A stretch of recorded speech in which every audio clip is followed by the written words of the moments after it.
مساكينو مساكينو مساكينو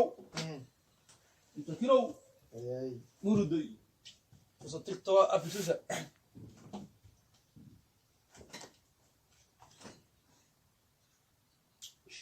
الله اكبر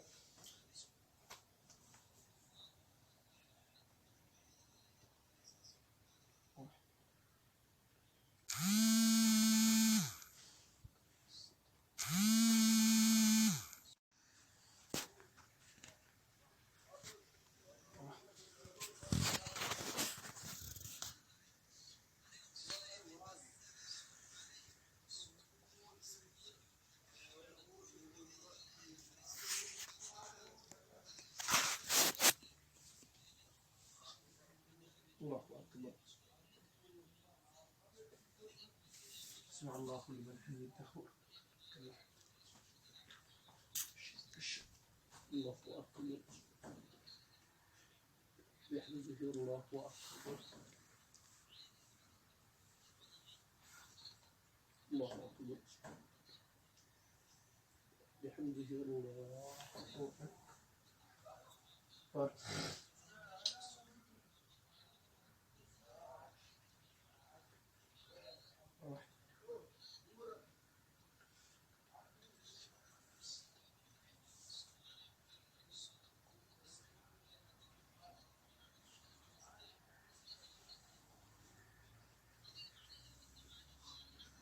الله أكبر اسمع الله الله أكبر بحمده الله أكبر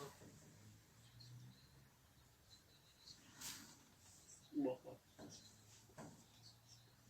بحمده الله أكبر الله أكبر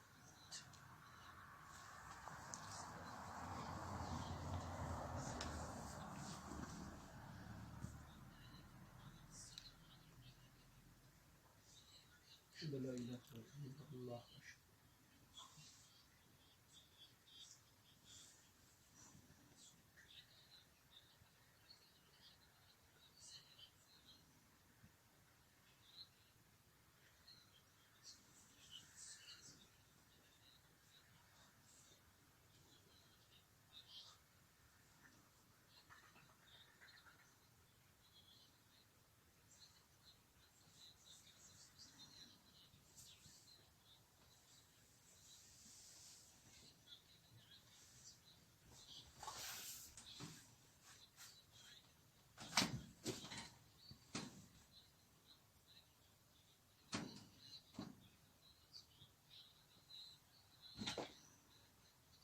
اسبوع لا رقم 100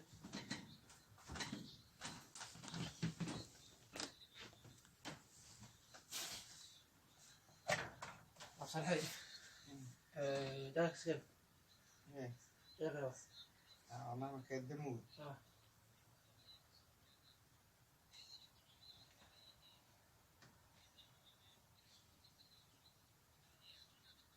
جدينا حبيبي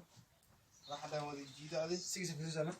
هذا حاجة قال إذا ما حرام في الصلاة هذه ود ود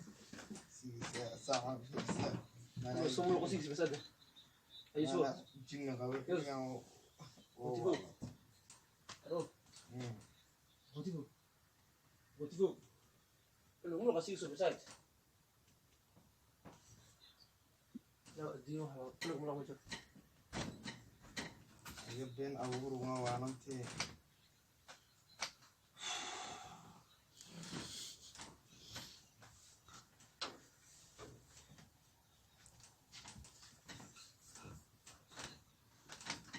طيب ناوي تجيب يا يوب بستغنا يوم حدث حاجة يقول لي برنو صبار كني صبار المدير بقول تاوتين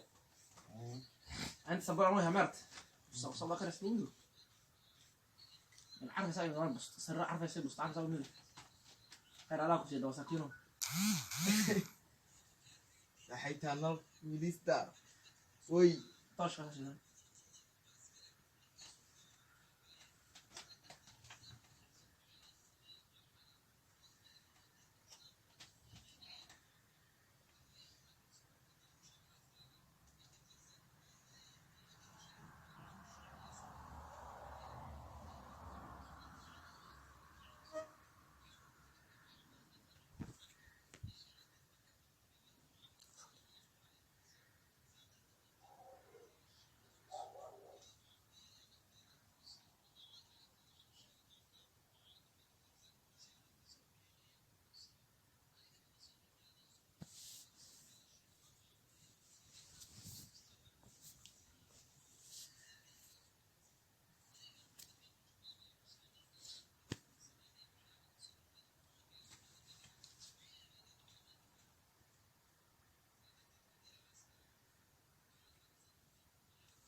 isaguna arrintii ayuu kala hadlay madaxda laamaha ammaanka ee Mossad. waxaa lagu soo amray basaasiintii inay galaan danjiraha Israa'iil xaruntiisa oo aysan ku dhaqaaqin habkii qorshaha baxsiga ahaa ee horey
dhammaantoodna waa ay ka tageen bartii kulanka oo waxay aadeen danjirihii Israa'iil dhakhtaradii oo iyada hoteelka ku hartay mooye. halkaa ayay noo joogtay qaybtii hore ee macluumaadkan, markana qaybtii ugu dambaysay. isla xilligaasi dhinac kale oo ka mid ah xaafadaha Ammaan, suntii ayaa waxay bilowday la falgelinta jirka Khalid Mashcal, waana uu dhacay isaga oo cararaya. waxaa loola cararay rugta bukaan eegtada ah. Israa'iiliyiintuna waa ay ogaayeen haddii uusan helin daawada ka hortagga inuu saacado gudahood uu ku dhimanayo. Netanyahu ayaa isagana warkii uu gaaray oo ahaa ra'iisul wasaaraha Israa'iil, isaga oo gaarigiisa saaran oo ka yimid xafladii sanadka cusub ee Yahuudda. markii warkii loo faahfaahiyey oo sida xaalku uu yahay loo sheegay oo loo cabaaday inuu wax qabto, wuxuu go'aansaday oo uu la hadlay madaxa Mossad inuu hadda u duulay Ammaan ayuu ku amray oo uu la kulmo boqorka dalka Urdun. wax kastaana uu sheegay iyagoo aanan hal qalqallooc iyo beeni aysan ku jirin. xarunta Mossad ayaa madaxii wasiirada uu ka wacay boqor Xuseen, waxaana uu sheegay in madaxda Mossad uu imaan doono islamarkaana arrin muhiima uu kala hadli doono. boqorkiina waa uu ogolaaday inkastoo uusan ogeyn waxa kulanka uu ku saabsan yahay. Netanyahu oo warwar uu ka muuqdo waxa uu amray madaxii Mossad inuu u ogolaado wax walba oo boqorkaasi uu ka codsado si basaasiintaasi loogu beddesho. waxaa kale uu amar uu ku siiyey Yatom in daawada lidka sunta ah loo dhiibo Urduniyiinta si loo badbaadiyo Khalid Mashcal. boqor Xuseen si warwar yaab uu ku jiro ayaa uu dhageystay warbixintii Yatom, waxaana uu amray in la soo ogaado xaalad